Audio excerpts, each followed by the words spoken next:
"The East apartments will belong to Miss Vale from this evening," the Earl of Ashcombe announced, while his wife lay pale and trembling before 30 dinner guests. Lady Eliza's physician had declared that she might not survive the week, yet Nathaniel was already placing the household keys into his mistress's gloved hand. When Eliza asked whether she was being buried before she had died, he answered coldly, "I am ensuring this house has a future." Laughter flickered around the table. Then the bell of St. Jude's began to toll. Eliza counted each measured stroke, drawing upon the musical training her organ builder father had given her. It was no ordinary death knell. It was the funeral peal reserved for the Countess of Ashcombe. Everyone in the room stared toward the church tower. Eliza alone looked at Miss Vale, and saw not surprise but fury. Someone had ordered Eliza's funeral bells rung 3 days too early. But who had known exactly when she was expected to die? The final stroke rolled through the windows and faded beneath the painted ceiling. No one moved. Even Lord Fenwick, whose laugh had been loudest, lowered his wineglass. Nathaniel turned toward the footman. "Go to St. Jude's. Find out who is dead." Eliza gripped the arms of her chair. Beneath the weakness clouding her mind, something sharp had awakened. The sequence had contained 9 measured strokes, repeated 3 times, followed by the slow noblewoman's peal. At Ashcombe, that pattern belonged to only one living person. Her. "There is no need to ask who the bell named," she said. And Dr. Harcourt stepped from beside the fireplace. "Your ladyship is feverish. Bells often sound alike at a distance." "No, they do not." Her voice was quiet, but it silenced him. Eliza's father had built and restored church organs throughout 3 counties. Before she was old enough to attend assemblies, she had accompanied him into towers, copied tuning measurements, and learned every local bell custom. A wedding announced status differently from a funeral. A man was not told like a woman, nor a child like a widow. Celeste Vale recovered first. She placed the ring of household keys against her blue silk skirt. "Surely this is some tasteless mistake," she said. "Lady Eliza should be taken upstairs before the excitement worsens her condition." Eliza studied her. Celeste's expression had softened into concern, yet a pulse beat rapidly at her throat. More telling was the way her right hand had closed around the largest brass key, the one to the East apartments, as though she feared someone might take it back. Nathaniel crossed the room. For one foolish instant, Eliza remembered the man who had once carried her through the rose garden after she twisted her ankle. Then his face settled into the hard, guarded mask he had worn for months. "You should not have come down," he said. "You ordered me to attend. I hoped you might show our guests that Ashcombe had not surrendered to disorder. And instead you showed them my replacement." A few guests looked away. Celeste did not. Nathaniel's jaw tightened. "Miss Vale remained when your suspicions drove everyone else from you." Eliza almost answered, but Dr. Harcourt was already lifting the small amber medicine bottle from the table beside her. He poured a dark measure into a silver spoon. "This agitation is dangerous," he said. "You must take your draught." The medicine had tasted more bitter each night. Harcourt claimed he strengthened it as her illness progressed, yet her worst attacks always came after swallowing it. Numb fingers, violent thirst, a heart that seemed first to race and then forget its rhythm. Eliza raised her hand and deliberately struck the spoon. It fell onto the white tablecloth, leaving a brown stain across the embroidered Ashcombe crest. Harcourt stared at her. "Forgive me," Eliza murmured. A spasm. She pressed 2 fingers into the wet cloth and folded the stained corner beneath her palm before a servant could remove it. Hoofbeats sounded outside. Minutes later, the footman returned, breathless and rain-spattered. "The sexton is missing, my lord." The church door was open, and the bell rope was still moving, but no one was inside. A murmur passed through the room. Nathaniel ordered 2 men to search the churchyard. Celeste stepped toward him, speaking urgently beneath her breath. Eliza could not catch the words, but she saw Nathaniel glance first at the amber bottle, and then at his wife. Dr. Harcourt placed the medicine inside his coat. That small act frightened her more than the funeral bell. Eliza had believed Celeste wanted her husband, her rooms, and the rank she would gain after a respectable period of mourning. She had believed Nathaniel's cruelty was merely the cowardice of a man who preferred admiration to the burden of a sick wife. But a mistress could wait for death. Only someone with a deadline would order the funeral in advance. Eliza concealed the stained cloth inside her sleeve. Whatever was killing her had not finished its work, and the person expecting her death had just discovered that the church bell had warned her. Nathaniel ordered the guests moved into the drawing room, while 2 footmen carried Eliza upstairs, but she refused to be taken to her bedchamber. where Dr. Harcourt could watch every cup placed near her lips. Instead, she insisted upon the abandoned music room in the western corridor, claiming that the air there was cooler. The chamber had not been used since her illness began. Dust silvered the pianoforte. Several organ pipes from her father's final commission stood beneath a canvas sheet, and the cracked windows allowed the night wind to move freely through the room. It was the one place Celeste had never considered worth claiming. Ruth Mercer, Eliza's 22-year-old lady's maid, followed with blankets and a basin of water. Ruth had entered Eliza's service 6 years earlier, after Eliza discovered her weeping in the laundry, because the former housekeeper meant to dismiss her for breaking a porcelain bowl. Eliza had paid for the bowl from her own allowance, and taught the frightened girl to read household labels, so she would never again confuse cleaning powders. Ruth had never forgotten it. Now she locked the door, knelt beside Eliza, and whispered, "I saw Dr. Harcourt put the bottle into his coat. Shall I fetch it? No. If it disappears, he will know I suspect him." Eliza withdrew the stained linen from her sleeve and spread it across the closed pianoforte. Her father had taught her more than music. An organ builder worked with metals, leather, glue, oils, pigments, and poisonous compounds used carelessly by lesser craftsmen. Elias Bell had made his daughter smell every substance before touching it, and had taught her that the nose often recognized danger before the mind found its name. Eliza bent toward the stain. Beneath the bitterness of laudanum lay a faint mineral odor, and something green, almost like crushed foxglove leaves. She could not identify the full mixture without help, but she knew Harcourt had lied when he described it as a simple sleeping draught. "Bring me water from the covered jug in the servants' pantry," she said. "Nothing from my room, nothing from the dining table, and nothing carried by anyone wearing Miss Vale's livery ribbon." Ruth hesitated. "My lady, they will notice."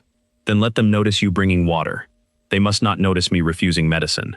Ruth returned with the jug, and a heel of bread concealed beneath her apron. Eliza ate slowly, though every swallow hurt. For 3 weeks, Harcourt had forbidden solid food, insisting that her stomach could no longer endure it. Yet the bread settled without pain. Her heartbeat remained uneven, but the numbness in her hands began to ease. A knock sounded. Nathaniel's voice came through the door, commanding Ruth to open it. Eliza folded the stained cloth inside the hollow base of the largest organ pipe before allowing him entry. He came alone, rain darkening the shoulders of his evening coat. For a moment, his gaze rested on the bread, then on the color returning faintly to her face. "Harcourt says you refuse treatment. Harcourt says I am dying. Surely one missed spoonful can do little damage." Nathaniel flinched, but his expression hardened again. He informed her that the sexton, Abel Pike, had not been found. A half-empty brandy bottle had been discovered beneath the bell rope, and Dr. Harcourt believed the man had rung the funeral peal while drunk. "Abel has served St. Jude's for 38 years, Eliza said. "He does not drink. Everyone has secrets. Is that what Celeste told you?" His eyes turned cold.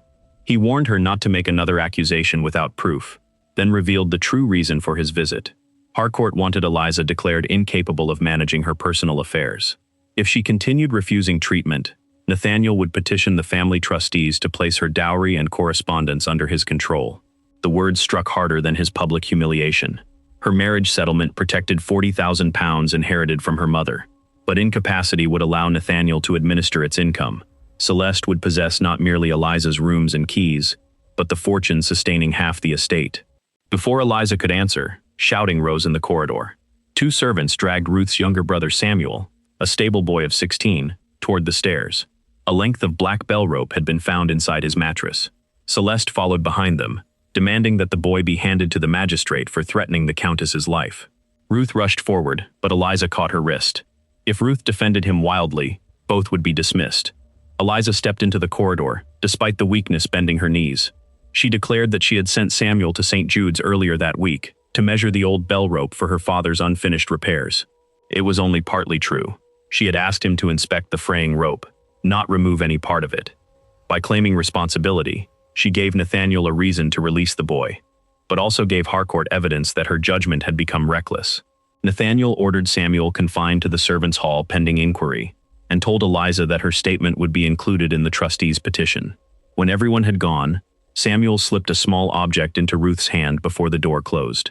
It was a brass tuning wedge marked with Abel Pike's initials. Wrapped around it was a strip of paper torn from the church register. Eliza held it against the candlelight and read an instruction authorizing her funeral peal, written in a careful imitation of Nathaniel's hand and sealed with the Ashcombe crest. The date beside the order was not that night. It was dated 3 days later, the very day Harcourt predicted she would die. Abel had not rung the bell because he was drunk. He had rung it because someone had delivered proof that Lady Eliza's death had already been arranged. Eliza held the strip of paper near the candle, without allowing the flame to touch it. The handwriting resembled Nathaniel's, but the pressure was wrong. Every downward stroke was equally dark, as though the writer had copied the shape of each letter without understanding the natural rhythm of his hand. More revealing was the seal. The Ashcombe crest appeared complete, yet the wax was dark blue rather than the black Nathaniel used for estate orders, and a shallow crescent marked the lion's hind paw. Eliza had seen that defect before, though the medicine still clouded her memory. She wrapped the paper around Abel's brass tuning wedge and hid both inside the organ pipe with the stained cloth. At dawn, she asked Ruth to bring Samuel to the music room. Before Nathaniel's inquiry began, the stable boy arrived under guard, his face swollen from a sleepless night, and swore he had never placed the black rope beneath his mattress. Eliza asked him to describe the piece he had taken from St. Jude's earlier that week. "Brown hemp, my lady. Frayed at both ends. No longer than my arm." The rope found beneath his mattress was nearly 6 feet long, blackened with grease, and cut cleanly at one end. Celeste had already presented it as proof that Samuel had entered the bell tower, but Eliza noticed something the others had overlooked. Organ builders used ropes for bellows, counterweights, and suspended pipes, and her father had taught her to distinguish them by touch. Church bell ropes were laid with 3 thick strands twisted to the right, so they tightened beneath downward force. The planted rope was made from 4 finer strands twisted to the left. It had never belonged to the bell at St. Jude's. Eliza requested that Nathaniel hold the inquiry in the servants' hall, where every accusation had been made publicly. Celeste objected, claiming the Countess was too weak. But Eliza entered, supported by Ruth, and placed the rope on the long oak table. Dr. Harcourt watched from Nathaniel's side, one hand resting over the pocket containing the amber bottle. "Samuel Mercer did remove a damaged piece of rope at my request," Eliza said. "But this is not that piece." Celeste smiled with practiced patience. A dying woman's memory should not condemn the evidence found by 3 servants. "Then we shall not depend upon my memory." Eliza ordered a footman to bring the spare bell rope stored in the chapel cupboard. When the 2 ropes were laid together, the difference was visible, even to Lord Ashcombe's steward. The church rope contained 3 coarse brown strands, while the planted rope contained 4 black ones. Eliza then asked for a stable trace. The moment the black rope was placed through the iron guide used for lifting hay bales, it settled perfectly into the greasy groove. Samuel identified it as a piece cut from the north loft pulley 2 months earlier. Nathaniel sent a groom to measure the missing section. He returned reporting that the length matched within an inch. Samuel was released. The result was small but unmistakable. Eliza had overturned a criminal accusation in less than 20 minutes, and every servant had witnessed it. For the first time in months, Nathaniel looked at her without impatience. His gaze moved from the ropes to her face, as though he were seeing a contradiction he could not explain. A woman supposedly confused by fever had recognized what his steward, physician, and entire household had missed. Celeste recognized the danger more quickly. She accused Samuel of moving the rope from the stable himself, and suggested that Eliza's affection for Ruth had clouded her judgment. "Then ask who possessed the keys to the servants' rooms last night," Eliza replied. Silence followed. Celeste's fingers tightened around the household keys Nathaniel had given her. She claimed the ring had remained in her possession since dinner, except for several minutes when it lay on the drawing-room table, while she comforted frightened guests. That answer provided no culprit, but it established opportunity. Someone among the guests or servants had been able to take the mattress key, plant the rope, and return it unnoticed. Nathaniel ordered the north loft sealed, and forbade Samuel to leave the estate. He did not apologize to the boy, but neither did he allow Celeste to send him before the magistrate. After the inquiry, Eliza's strength failed. Ruth helped her back toward the western corridor, but Dr. Harcourt intercepted them carrying a fresh bottle of medicine and a pewter measuring cup. He insisted Nathaniel had authorized the dose. Eliza pretended to stumble, knocking the cup from his hand. It rolled beneath a cabinet. Ruth retrieved it and, while Harcourt steadied Eliza, quietly exchanged it for an identical cup from the servant's tea tray. Harcourt poured the draft into the substitute, watched Eliza swallow what he believed was the full measure, then left satisfied. She had held the liquid beneath her tongue and spat it into the ashes as soon as the door closed. Ruth washed the substituted cup and returned it to the kitchen, while Eliza kept Harcourt's original. Scratched beneath its base were 3 narrow lines and a crescent, the private inventory mark of Vale's apothecary in Bath. a business once owned by Celeste's late father. Before Eliza could decide whether the connection meant anything, smoke drifted beneath the music room door. Samuel shouted from the courtyard that the north stable loft was burning. Nathaniel and the servants raced outside. Through the window, Eliza saw flames rising precisely where the missing rope had been cut. The fire had begun less than an hour after she proved the planted evidence came from that loft. Someone was no longer waiting for her illness to silence her. Someone was destroying every object capable of speaking in her place. The flames had already reached the loft rafters when Eliza entered the courtyard, leaning heavily on Ruth's arm. Smoke poured through the roof tiles, horses screamed behind their barred stalls, and servants ran in conflicting directions with half-filled buckets. Nathaniel stood near the well, ordering the men to form a line, but the estate pump produced only a thin, useless stream. Eliza heard its handle striking without resistance, and understood the fault immediately. The pump worked by the same principle as the bellows her father had installed beneath large organs. A leather valve opened to admit water, and sealed under pressure to force it upward. If the valve had cracked or slipped, no amount of pumping would fill the buckets. She sent Samuel to open every ground-level stall, and ordered the grooms to cover the horses' eyes before leading them through the southern doors, away from the wind. Nathaniel began to object, but a burning beam crashed across the north passage and ended the argument. Eliza knelt beside the pump housing, while Ruth removed the iron pins. The leather flap inside had not burned. Its fastening had been sliced through with a blade. Someone had disabled the pump before setting the fire. Eliza tore the thick leather strap from her slipper, folded it around the damaged hinge, and secured it with a brass pin from Ruth's cloak. Now, she told the nearest footman, the handle resisted on the second stroke. On the third, water surged from the spout. Within minutes, a full bucket line stretched from the pump to the loft.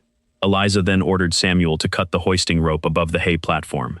The burning stack collapsed into the empty stone passage, rather than spreading across the rafters. Nathaniel directed the men to contain it there, adapting her plan without hesitation. 18 horses were brought safely into the lower field, and the flames were extinguished before reaching the carriage house. Eliza suffered a burn across her left palm when she pulled a smoldering blanket from Ruth's shoulder, but no servant was seriously injured. By sunrise, the north loft was a blackened shell, its evidence reduced to ash and warped iron. Celeste emerged only after the danger had passed, wrapped in a white fur-trimmed cloak and carrying the household keys. She praised Nathaniel's leadership before the exhausted servants, then announced that the horses had been saved because she had ordered the southern doors opened. No one contradicted her. Samuel looked furiously toward Eliza, but she silenced him with a glance. He had left his confinement without permission and climbed into the burning loft to cut the rope. If the truth were examined before a magistrate, Celeste could still portray him as the person who had destroyed both the stable and the evidence against himself. At breakfast, Celeste repeated her account to Lord Fenwick and Dr. Harcourt. She described Eliza as confused, wandering dangerously close to the flames, while Nathaniel struggled to keep the estate under control. Eliza remained silent, her burned hand hidden beneath the table. Nathaniel also said nothing, but when Celeste claimed the pump had begun working after a groom struck it with a hammer, his gaze dropped to Eliza's feet. One slipper no longer had its fastening strap. Later he found her alone in the music room, attempting to wrap her palm with linen. Without asking permission, he took the bandage from her and examined the burn. His touch was careful, almost reluctant.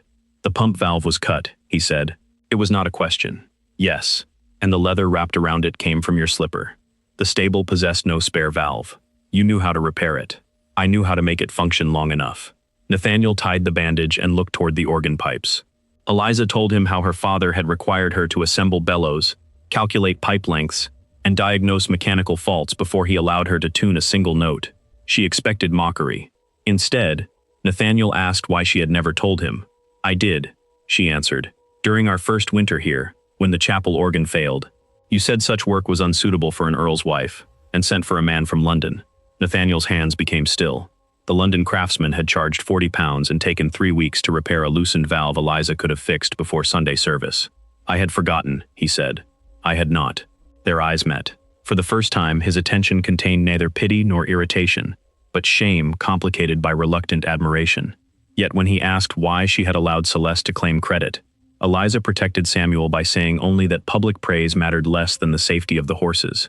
Nathaniel accepted the answer, though she could see that he did not fully believe it.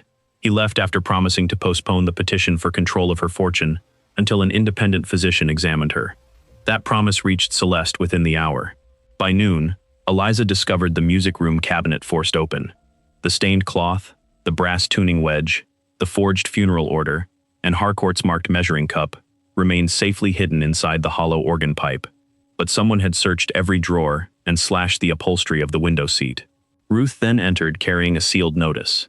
Nathaniel had not dismissed her, yet Celeste had used the household keys to remove her from Eliza's service and assign her to a tenant cottage 2 miles away. In Ruth's place, Dr. Harcourt had appointed a nurse of his own choosing. The woman waiting outside the door was broad-shouldered, expressionless, and carried leather restraints inside her medical case. Eliza understood at once. Celeste no longer needed Nathaniel to believe his wife was dying. She meant to make the entire household believe Lady Eliza had gone mad. The nurse introduced herself as Mrs. Crowther and entered without waiting for permission. She locked the music room door behind her, placed the medical case on the table, and announced that Dr. Harcourt had authorized a search for sharp instruments, poisons, and written evidence of delusion. Eliza remained beside the window, concealing her alarm. The hollow organ pipe held everything she had preserved, but Mrs. Crowther did not examine the instruments immediately. Instead, she opened Eliza's writing desk, removed several letters, and slipped one into her apron, while pretending to count them. Eliza recognized the heavy cream paper and her mother's red wax. It was the final letter written by Lady Margaret Bell before her death, explaining the conditions of Eliza's marriage settlement. "Return that," Eliza said. Mrs. Crowther smiled and called for Dr. Harcourt. He entered with Celeste, Nathaniel, and 2 household trustees who had arrived earlier than expected. Celeste carried a silver tea tray, presenting herself as a peacemaker before respectable witnesses. She poured 1 cup for Eliza and another for herself. "We all wish to end this unpleasantness," she said. "If you accept Dr. Harcourt's treatment, no restraints will be necessary." Eliza refused the tea. Celeste lifted her own cup, drank, and within seconds let it fall. Porcelain shattered across the floor. She clutched her throat, staggered against Nathaniel, and collapsed in his arms. Harcourt bent over her, smelled the spilled liquid, and declared that it contained foxglove. The accusation came almost immediately. Mrs. Crowther claimed she had seen Eliza standing beside the tray before the others entered. Eliza denied it, but the nurse produced a small green bottle from beneath the cushion of Eliza's chair. Its label had been removed. Harcourt uncorked it and identified concentrated foxglove tincture. Celeste's maid then testified that Eliza had threatened to prevent her mistress from becoming the next Countess of Ashcombe. The lie was simple, but every detail around it made it plausible. Eliza possessed knowledge of medicinal plants, had publicly accused Celeste, and had refused the physician's treatment. Nathaniel stared at the bottle, as if it had confirmed the darkest version of everything he feared. "Did you place anything in her cup?" he asked. "No." "Did you touch the tray?" "No," Mrs. Crowther interrupted, insisting Eliza had moved one of the cups. Eliza demanded that Nathaniel examine the tea remaining in the pot and compare both broken cups, but Harcourt claimed Celeste required immediate treatment. He carried her toward the east apartments, accompanied by the trustees. Before leaving, he ordered Mrs. Crowther to search the music room completely. Nathaniel hesitated. Eliza saw doubt in his face, but doubt was not trust. He gave the nurse permission. Mrs. Crowther tore the canvas from the organ pipes and struck each one against the floor. The stained linen, Abel's brass wedge, the forged funeral order, and Harcourt's marked measuring cup spilled from the hollow pipe. Eliza tried to explain the custody of every object, but the collection appeared damning when presented together. The stained cloth contained the same bitter medicine she claimed was poisoning her. The funeral instruction looked like an attempt to imitate Nathaniel's handwriting.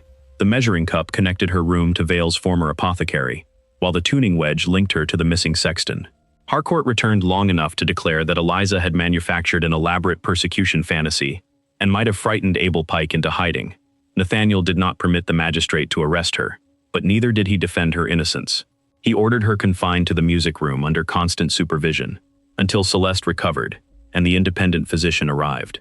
When Eliza attempted to stop Mrs. Crowther from taking the evidence, Nathaniel caught her uninjured wrist.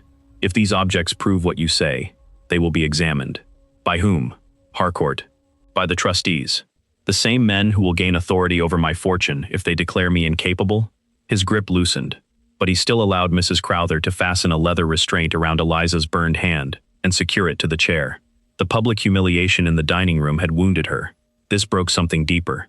Nathaniel had begun to see the truth, yet when choosing carried risk, He had again chosen the account that demanded least courage from him. After nightfall, Mrs. Crowther drank steadily from a flask and fell asleep near the door. Ruth, who had not yet left for the tenant cottage, slipped a thin wire through the lock and entered. She brought the letter Mrs. Crowther had stolen, having taken it back from the nurse's apron, while the woman restrained Eliza. The final page contained a clause Eliza had forgotten. On her 30th birthday, control of her mother's £40,000 would pass from the trustees into her sole legal direction. If she died before that date without a living child, Nathaniel would receive the income for life. Eliza's birthday was Sunday, the date written on the forged funeral order. She then examined the leather restraint around her wrist and smelled the same bitter trace as Harcourt's medicine. Mrs. Crowther had handled the foxglove bottle before planting it, but the nurse's fingers had left green residue on the buckle. Celeste's collapse had been staged to justify confinement before Sunday. Yet £40,000 alone could not explain the stable fire, the disappearance of Abel Pike, and the urgency of destroying the rope. Ruth produced one more item, a notice found in Celeste's discarded correspondence, announcing that on Sunday morning, the estate's creditors would gather at Ashcombe Hall to demand immediate payment on debts, totaling nearly £60,000. Eliza finally understood the larger design. Her death was not merely intended to make room for a mistress. Someone planned to use her inheritance to prevent the entire Ashcombe estate from being seized, and if the money did not become available by Sunday, hundreds of tenants would lose their homes before her funeral bell stopped ringing. Before dawn, the sound of wagon wheels and shouted orders filled the courtyard. Ruth looked through the window and saw 6 bailiffs fastening seizure notices to the stable doors, while armed men surrounded the estate granary. At their head stood Mr. Silas Vane, a London creditor, known for purchasing distressed debts and collecting them without mercy. He had not waited for Sunday. Claiming Ashcombe might conceal assets, he had arrived with writs authorizing him to seize the harvest, livestock, silver, and tenants' rents as security against £60,000 in unpaid obligations. The stable fire had destroyed the reserve fodder, and if Vane removed the grain, the tenants would have neither food nor seed for the winter. Mrs. Crowther awakened, discovered Ruth inside the room, and shouted for guards. Ruth fled through the western passage while Eliza used the wire left behind to release the buckle around her wrist. By the time Nathaniel entered, she was standing unrestrained beside the pianoforte. He looked exhausted rather than angry. He admitted that the debts existed, but not in the amount Vane claimed. After 2 failed harvests, Nathaniel had borrowed £18,000 to prevent tenant evictions and repair the southern drainage channels. Celeste had introduced Harcourt's solicitor as an intermediary and assured him that the loans could be renewed quietly. Ashamed of allowing the estate to weaken under his control, Nathaniel had hidden the arrangement from Eliza and signed several documents without showing them to his own solicitor. His pride had given someone access to his signature, his financial distress, and the Ashcombe seal. "Bring me one of Vane's bonds," Eliza said. "You are accused of attempting murder," Nathaniel replied. "Celeste is walking about the East Apartments after supposedly swallowing enough foxglove to stop her heart. Either Harcourt performed a miracle, or the accusation was built for an audience." Nathaniel's expression changed. He had been told Celeste remained near death. Without another word, he cut the remaining restraint from Eliza's chair and escorted her downstairs. In the great hall, Celeste stood beside Harcourt, pale but perfectly steady, while Vane displayed 3 mortgage bonds to the trustees and the county deputy. Harcourt claimed her recovery resulted from his swift treatment, but he refused Eliza's demand that an independent physician examine the contents of Celeste's stomach or the surviving tea. Vane objected to Eliza's presence, calling her a dangerously unstable woman. Nathaniel surprised everyone by ordering one of the bonds placed before her. The first document bore his signature and the Ashcombe seal. The second and third appeared identical. Eliza examined the wax with a magnifying lens from the writing desk. On each impression, a shallow crescent cut through the lion's hind paw, the same defect she had observed on the forged funeral instruction. Nathaniel's genuine seal, the one kept inside his locked study, produced no such mark. "These documents were not sealed with your signet," she said. Celeste laughed softly. "Your husband has already admitted borrowing the money. £18,000. These bonds claim 60. Eliza aligned the 3 documents and noticed that Nathaniel's signature occupied precisely the same position on every page. Even the small ink blot beneath the final letter appeared at the same angle. They were not 3 separately written signatures. They had been copied from a single genuine instrument, likely by pressing thin prepared paper over wet ink and transferring the image before tracing it. Her father had once dismissed a clerk for using that method to duplicate receipts from organ commissions. The clerk could reproduce a signature, but never the changing pressure of a living hand. Nathaniel leaned closer and saw what she meant. Vane remained unmoved. He possessed sealed bonds, witnesses who claimed Nathaniel had acknowledged the borrowing, and a lawful writ. The deputy declared that doubts about forgery must be examined by a court. Until then, he was required to enforce the documents. When the bailiffs moved toward the granary, Nathaniel barred the hall doors and ordered his estate guards to stand down, but refuse access to the tenant's grain. The deputy warned that obstructing the writ could result in Nathaniel's arrest. Nathaniel looked at Eliza. She could see the cost of the choice before him: comply and abandon hundreds of people, or trust the wife he had allowed others to call insane. "Give us until noon tomorrow," Eliza told Vane. "My mother's trust becomes mine at midnight. I will place its £40,000 as temporary security if the bonds survive independent examination." Ruth made a sound of protest from the servants' passage. Eliza ignored it. She was risking the fortune that represented her only path to freedom. But without delay, the tenants would be ruined before the truth could matter. Vane agreed because he believed she had offered him the easiest part of his payment. The deputy suspended the seizure for 28 hours, on the condition that Nathaniel accept arrest if Eliza failed to provide either the security or decisive proof of forgery. Celeste's composure cracked for only an instant. As Vane left, Eliza asked Nathaniel, who had possessed the genuine bond from which his signature could have been copied. He answered that the original loan agreement had been kept inside his study strongbox. 3 people knew the key's location: Nathaniel, his late steward, and Celeste, who had managed correspondence during Eliza's illness. Celeste denied ever opening it. Eliza did not challenge her yet. Instead, she asked Nathaniel to bring his genuine signet and every remaining estate document bearing an unquestioned seal. When he opened the study strongbox, the original £18,000 agreement was gone. In its place lay an order for Lady Eliza's coffin, paid for in advance and sealed with the defective crescent. Written beneath the undertaker's receipt was an instruction that her body be carried through the western gate at 11 on Sunday morning, precisely 1 hour before Vane's deadline. Nathaniel stared at the page until his hands began to shake. Eliza told him they needed Abel Pike, the missing sexton, because he had received the matching funeral order and could identify its messenger. They also needed the craftsman who had made the counterfeit seal. Abel's brass tuning wedge offered their only lead. Fresh red clay remained packed inside the engraved initials. Clay found nowhere near St. Jude's but common around the abandoned Ashcombe Bell Foundry 3 miles north. Nathaniel ordered 2 horses prepared. Harcourt protested that Eliza was too ill to travel and still under medical confinement. Nathaniel removed the household keys from Celeste's hand and gave them back to his wife. "Lady Eliza is no longer your patient's prisoner," he told Harcourt, "and if she fails tomorrow, I will answer to the law beside her." As the first light broke across the burned stable roof, Eliza and Nathaniel rode toward the abandoned foundry, with less than 28 hours to find a missing man, expose a counterfeit seal, and save an estate already being measured for seizure. The abandoned foundry stood beyond a line of bare elms, its broken chimney rising above the red clay pits like a blackened finger. Nathaniel dismounted first and reached for Eliza, but she slid from the saddle without taking his hand. The movement nearly sent her to her knees. He caught her by the waist, holding her only until she regained her balance, then released her without pretending the weakness had not happened. The restraint mattered more than gallantry. They entered through a warped timber door and found the casting floor covered in rusted molds, broken pulleys, and drifts of clay dust. No person answered Nathaniel's calls. Eliza examined Abel's brass wedge against the earth packed into the grooves and confirmed that the colors matched, but the building appeared empty until she heard 3 faint metallic taps beneath the wind moving through the chimney. The sound repeated after a pause.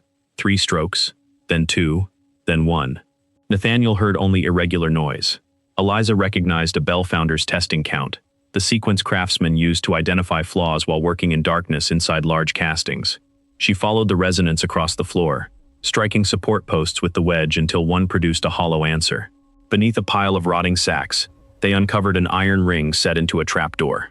Nathaniel lifted it, revealing a narrow casting pit where Abel Pike lay bound at the wrists, bruised and barely conscious. They lowered a rope and pulled him into the light. Abel drank from Nathaniel's flask, then told them that Mrs. Crowther had delivered the funeral instruction to St. Jude's on Thursday afternoon.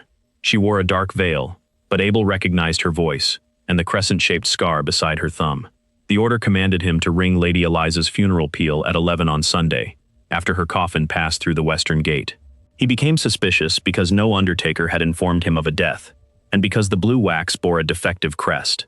Unable to reach Nathaniel privately during the crowded dinner, Abel had rung the peal early, hoping Eliza's trained ear would understand the warning. He then removed the original order from the church register and fled with his tuning wedge, intending to hide both at the foundry until he could contact an honest magistrate. 2 men intercepted him on the North Road, took the paper, and imprisoned him in the pit. He had pushed the wedge through a crack in the wall, where Samuel later discovered it while searching the grounds. "Did you see the men?" Nathaniel asked. Abel shook his head. One had covered his face, and the other had remained behind him, but they had spoken of receiving payment after the widow signed Vane's settlement. The phrase changed the shape of the conspiracy. Eliza had believed Celeste wanted her inheritance to rescue Ashcombe. Abel's account suggested the debts had been created to seize the estate first, then return part of it to Celeste under another agreement. Nathaniel searched the foundry office while Eliza cleaned Abel's wounds. Inside a locked drawer, Nathaniel found clay seal molds, several practice impressions of the Ashcombe crest, and a thin copper matrix no larger than a coin. Its lion bore the same crescent defect seen on the funeral order and Vane's bonds.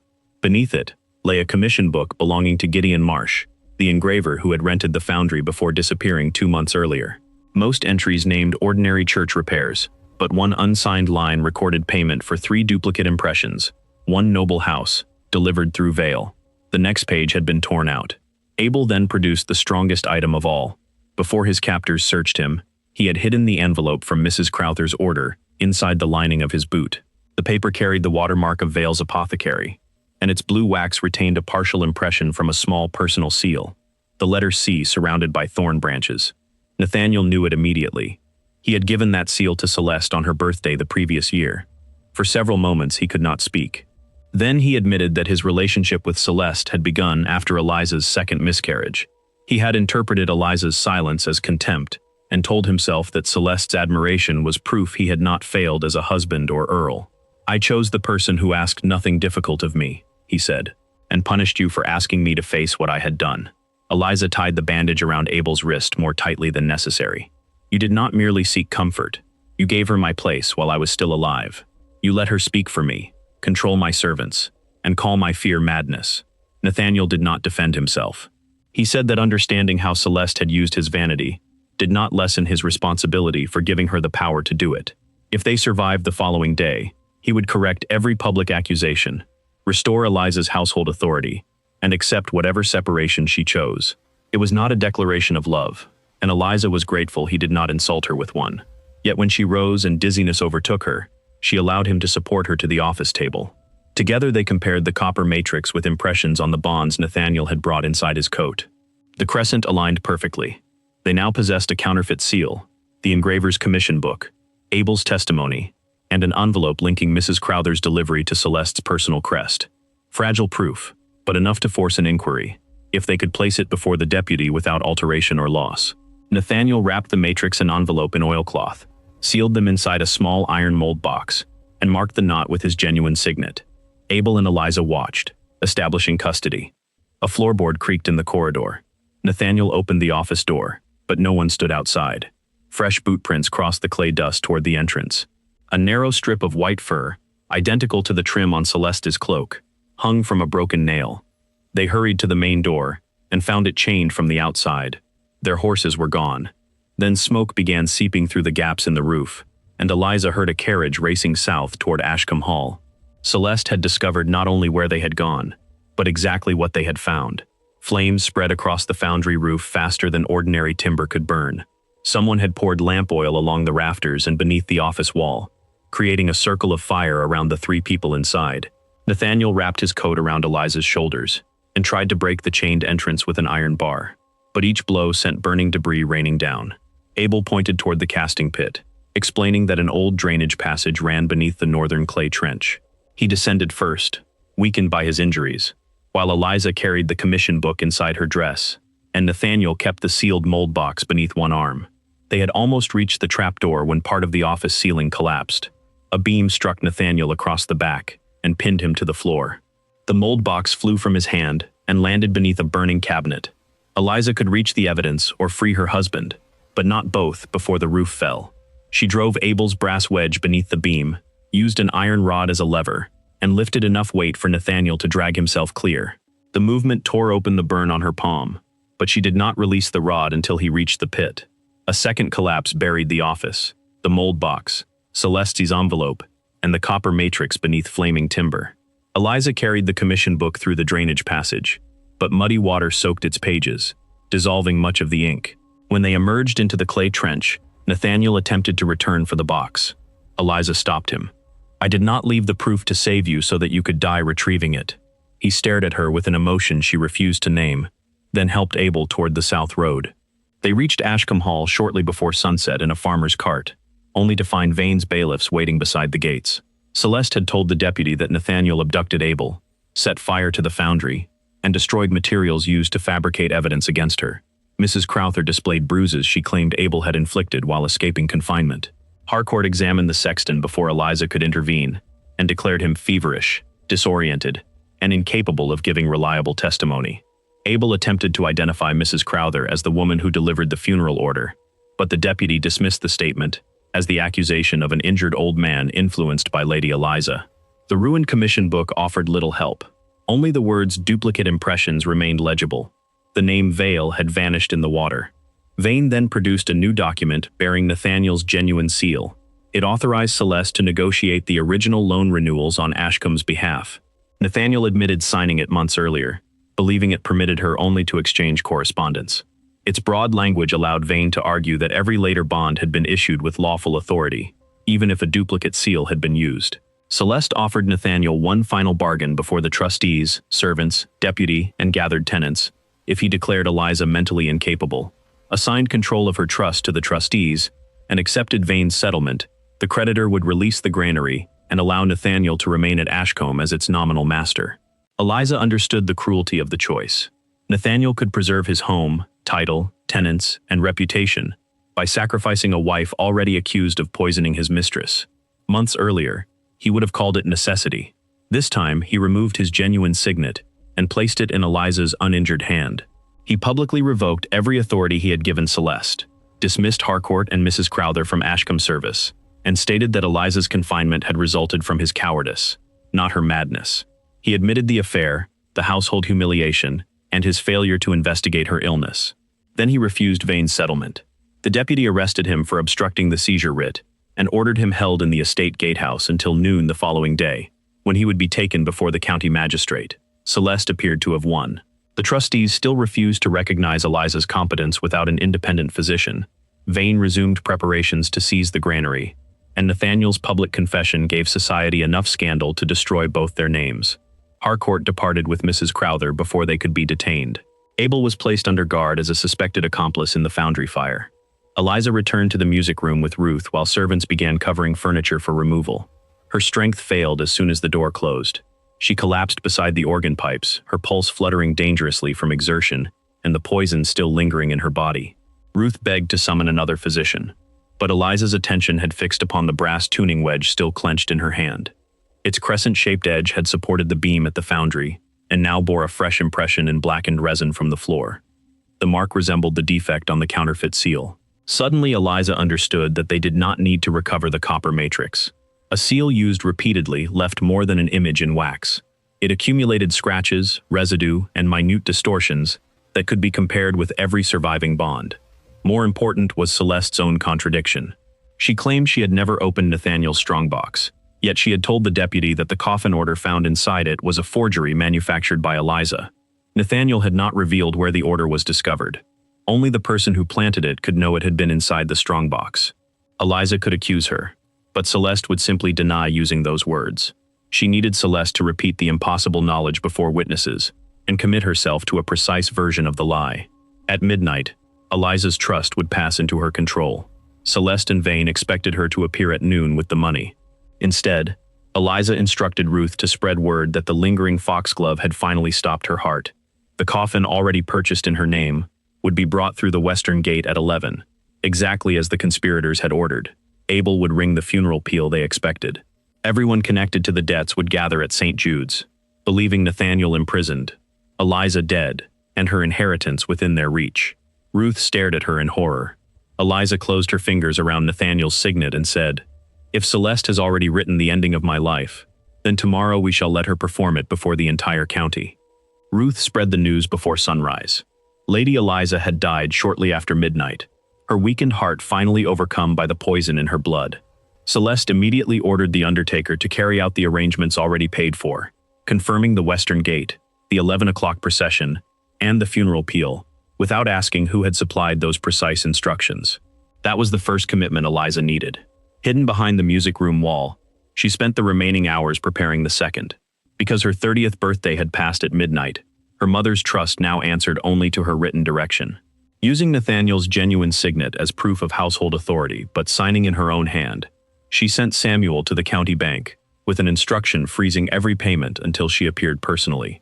She then wrote a sealed account of the foundry fire, named Abel as a protected witness, and sent copies to the deputy and both trustees. Ruth moved the stained linen, Harcourt's marked measuring cup, and the surviving black rope into separate locked boxes, each witnessed and sealed by 2 servants, so no single disappearance could destroy the chain. At 10:30, Eliza entered St. Jude's through the vestry passage and climbed into the organ loft her father had helped repair years earlier. From behind the carved screen, she could see the entire church. Tenants filled the rear pews, creditors occupied the front, and Vane stood beside a table bearing the mortgage bonds. Celeste arrived in black mourning silk, wearing Eliza's Ashcombe emeralds before the supposed countess had even been buried. Harcourt and Mrs. Crowther entered through the side door. The deputy brought Nathaniel from the gatehouse under guard, while Abel, protected by the written notice Eliza had sent, was seated beside the trustees rather than confined alone. At 11, the empty coffin crossed the western gate. Abel began the peal exactly as the forged funeral instruction required. Each stroke rolled over the estate, naming the Countess of Ashcombe as dead, while Eliza stood alive above the congregation. Vane did not wait for prayers. He announced that Lady Eliza had failed to provide the promised security and demanded immediate enforcement of the bonds. Celeste then produced a document she claimed Eliza had signed during her final hour. It transferred the entire £40,000 trust to Nathaniel, authorized him to satisfy Ashcombe's creditors, and recommended that Celeste administer the payment because the Earl remained under arrest. Nathaniel refused to recognize it.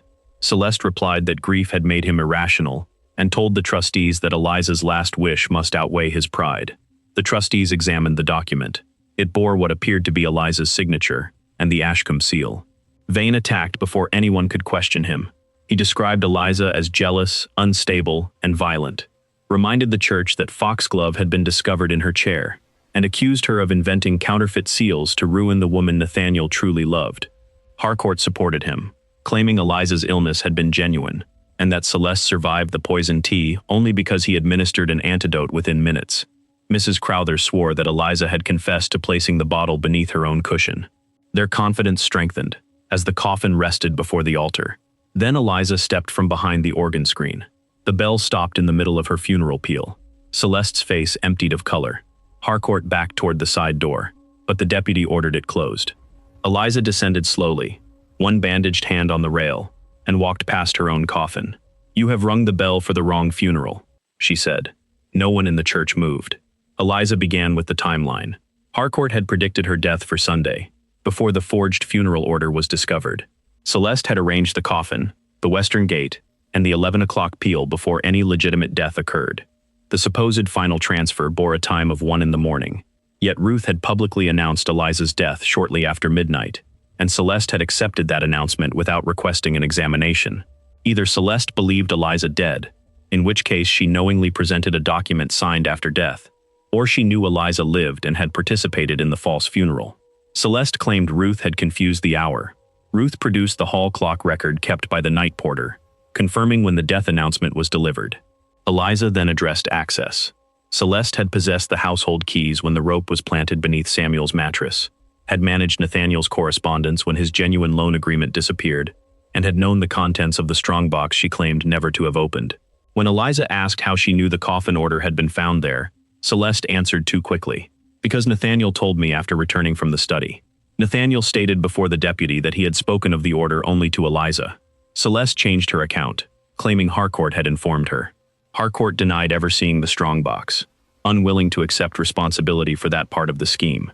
Their alliance began to fracture in public. Eliza moved next to the altered objects. Samuel displayed the 3-strand church rope beside the 4-strand stable rope planted as evidence.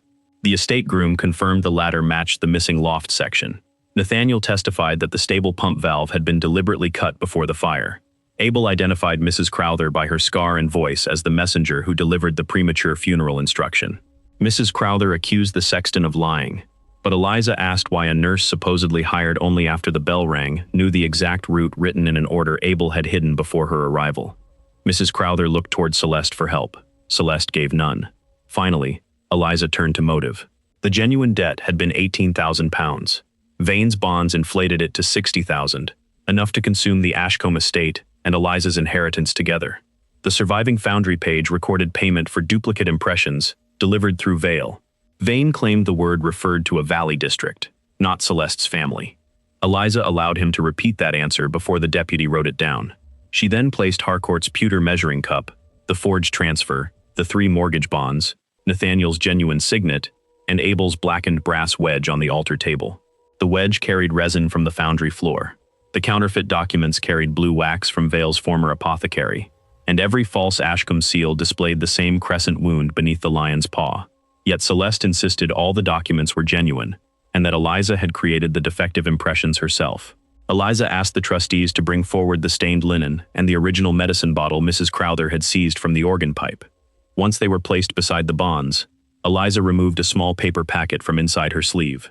It contained the one residue comparison her father's training had taught her to preserve, and the result would establish who had handled the counterfeit seal, who had prepared the poison, and why Celeste could not possibly have been its intended victim. The paper packet contained 3 sets of scrapings Eliza had collected and sealed separately. Blue residue removed from the household keyring after Nathaniel returned it to her. Green crystals taken from Mrs. Crowther's restraint buckle, and black resin transferred to Abel's brass wedge when it struck the foundry floor. She placed each sample on a silver spoon and warmed them over an altar candle. The blue substance melted into wax but left behind fine grains of powdered glass, the old pigment known as smalt. Eliza's father had used the same material to color decorative organ pipes and had taught her that, unlike ordinary dye, smalt did not dissolve when reheated. She scraped wax from Vane's bonds, the forged transfer, and the premature coffin order. Each produced the same blue grains. The counterfeit documents had therefore been sealed from one prepared batch, not independently issued over several months as Vane claimed. The household keyring contained that identical wax because it had rested against the counterfeit matrix, while Celeste carried both.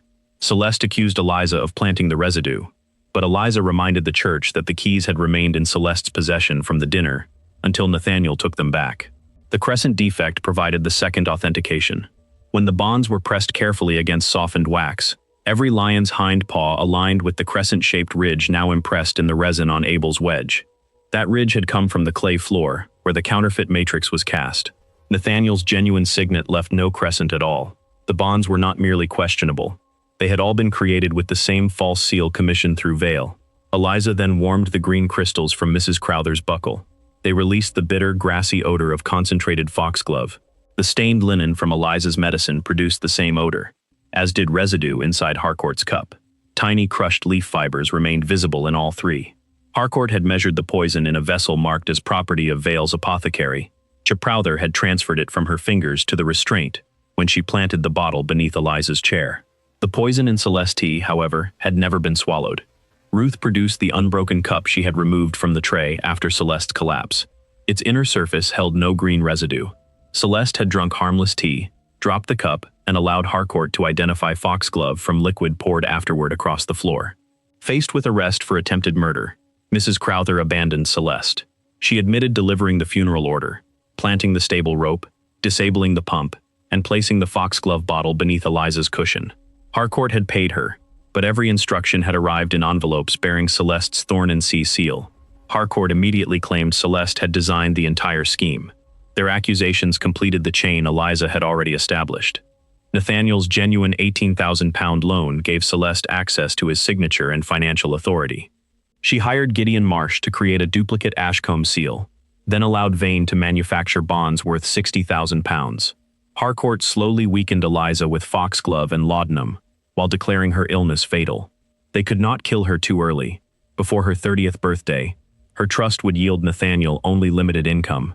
They needed her alive until midnight, when the fortune entered her sole control. Then dead, before noon so they could present the forged 1 o'clock transfer and seize the principal. The premature bell, the false poisoning accusation, the stable fire, Abel's imprisonment, and the foundry fire were all attempts to silence witnesses or destroy objects that exposed the timing. Vane's reward was repayment on £42,000 that had never been lent. Harcourt would receive a private annuity. Celeste expected Nathaniel, disgraced and indebted, to marry her and surrender Ashcombe's western lands under the settlement she had prepared. Her fatal error was arrogance. She arranged Eliza's funeral so precisely that she possessed knowledge no innocent woman could have had, then forged a transfer signed after the hour she publicly accepted Eliza as dead.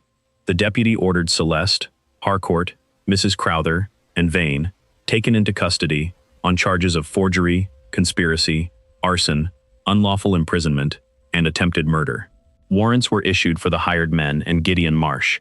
Marsh was later found hiding in Bristol, and his surviving account records confirmed that Vane financed the counterfeit matrix through Vale's former business. The fraudulent bonds were suspended and ultimately voided. Only Nathaniel's genuine £18,000 debt remained. He sold his London house, racing horses, and a parcel of unentailed hunting land to repay it, rather than touch £1 of Eliza's inheritance. Abel and Samuel were publicly cleared. Ruth resumed her position with increased wages, and the grain remained with the tenants. Nathaniel was released, but he did not behave as though public vindication erased his wrongs. Before the trustees, servants, tenants, and congregation, he admitted that he had humiliated Eliza, surrendered her authority to his mistress, ignored her knowledge, allowed Harcourt to imprison her, and treated her fear as madness because believing her required him to confront his own failure. He withdrew the incapacity petition, transferred management of Eliza's trust entirely beyond his reach, restored her household authority, and offered her the use of Ashcombe's dower house if she chose to leave him. "I will not ask you to forgive me, because I finally did what honor required," he said. "I will repair what I can and accept what you decide." Eliza chose neither immediate reconciliation nor permanent departure. She kept control of her fortune, took charge of the estate accounts and tenant welfare, and required Nathaniel to live in separate apartments for 1 year. During that year, if he wished to rebuild their marriage, he would do so through honesty, work, and patience, not title, pity, or possession. Months later, on the first morning the restored stable pump drew water, Nathaniel entered the music room, carrying no orders, and asking Eliza's judgment on the chapel organ repair. She showed him the damaged valve and let him hold the tools while she worked. At noon, St. Jude's bell rang, not for the Countess's funeral, but to mark the reopening of the tenant's granary. Nathaniel placed the household keys on the pianoforte between them. This time he did not give them to another woman, or command Eliza to take them. She selected only the keys she wanted, left the rest before him, and said, "Now we may begin as equals." Outside, the bell continued ringing for the living woman, who had once been forced to listen to her own death.